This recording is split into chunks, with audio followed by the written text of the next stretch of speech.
2025 ini mungkin sektor bisnis F&B ini akan menjadi sektor yang memberikan kontribusi paling besar untuk transaksi digital? Ya, kalau kami sih melihat bahwa sektor-sektor yang di UMKM tersebut, especially di Grab ecosystem untuk Superbank ya, masih merupakan sektor yang menjanjikan.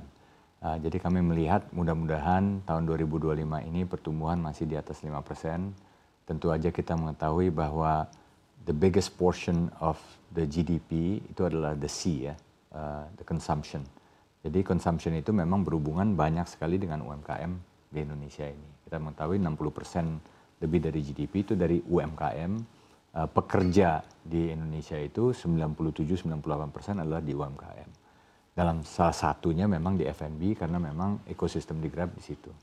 Jadi kami merasa ini adalah salah satu sektor yang memang kita masih terus dalami sehingga mereka masih bisa terus berkembang. Memang penetrasinya terhadap UMKM ini terhadap digital sudah saking bertambah, akan tetapi belum 100%. Jadi bekerja sama dengan Grab, tentu aja Grab masih berkembang dari segi penetrasinya ke UMKM, dan disitulah kami sebagai financial institutions untuk masuk sebagai inklusi keuangan, digitalisasi partner terhadap UMKM tersebut, sehingga bisa meningkatkan perputaran uang di mereka. Baik, selain F&B, apakah mungkin ada sektor lain yang juga dinilai oleh Superbank ini potensinya akan cukup besar di 2025? Ya, kalau kita melihat memang di 2025 ini banyak tantangan dari segi geopolitik. Kita melihat dari segi pergerakan komoditi, mungkin the strengthening of the dollars is another theme. Karena ada Trump ini akan diinaugurasi minggu depan, kita akan melihat apakah polisi-polisinya sesuai dengan janji-janjinya dan hubungannya apa dengan emerging markets itu masih merupakan tanda tanya yang besar dengan import tariffs, dengan kebijakan America First dan sebagainya. Tentu aja impact-nya akan terhadap commodities juga.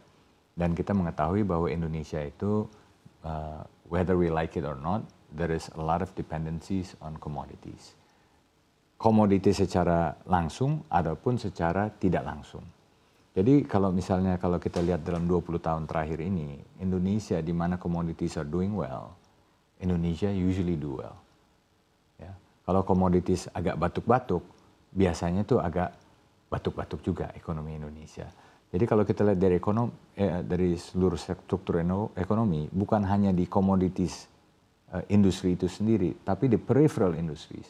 Jadi orang, misalnya pekerja-pekerja di tambang, di kelapa sawit dan sebagainya, dia kan punya uang lebih untuk beli motor, beli mobil, untuk mengembangkan perumahannya, untuk beli rumah dan sebagainya. Jadi there is a tie to the commodity cycle as well. Jadi kita sangat watch closely di perbankan what's happening to the commodity cycle in 2025. Baik, tapi kita tahu China ini kan sebenarnya tengah berupaya juga untuk mengembalikan perekonomiannya dan sudah terlihat ada sedikit perbaikan meskipun belum terlalu signifikan. Apakah ini bukan berarti berita baik untuk komoditas kita? Ya, ini memang dari geopolitical dari China, the whole world is dependent on what's happening in China, tapi juga di US. Di hubungan dengan US dan China ini kita masih melihat what's gonna be the dynamics di sana. Apakah tariffs yang Trump akan propose atau promises will happen, and what does that mean if China gets hit? Yang seperti kita lihat juga banyak tarif-tarif dari EV, for example, di EU sudah diimpose terhadap China. Apakah similar or even harsher tariffs are going to be imposed on China, and what does that mean to Indonesia? The Trump sort of trade, if you will, is still a question mark. What's going to happen after the inauguration? Tapi kami merasa bahwa ini yang kita harus waspadai bersama ke depan. Baik, lalu antisipasi apa yang disiapkan oleh Superbank? Apalagi kita tahu Superbank ini kan sudah banyak melakukan kolaborasi, salah satunya juga sudah meluncurkan layanan pay later, begitu. Apakah ini bisa menjadi mungkin salah satu siasat? Jadi kalau kami merasa dari segi inklusi keuangan, kami berpendapat bahwa pay later itu sebenarnya baik. Kalau kita melihat alat pembayaran yang bisa memberikan kredit terhadap konsumer itu secara puluhan tahun adalah namanya credit card. Ya, credit card di Indonesia itu sudah sejak puluhan tahun. Nah, kita melihat di credit card itu ternyata kepingan kredit card di Indonesia itu tidak bertumbuh secara pesat. Jadi mungkin sekitar 17 juta, 18 juta kredit card yang diterbitkan. Dan itu stagnan selama 10 tahun. Ya. Jadi kami merasa bahwa inklusi keuangan itu harus lebih dalam. Jadi pay later ini memang relatively it's a newer product, tapi sudah mencapai sekitar 14 juta nasabah.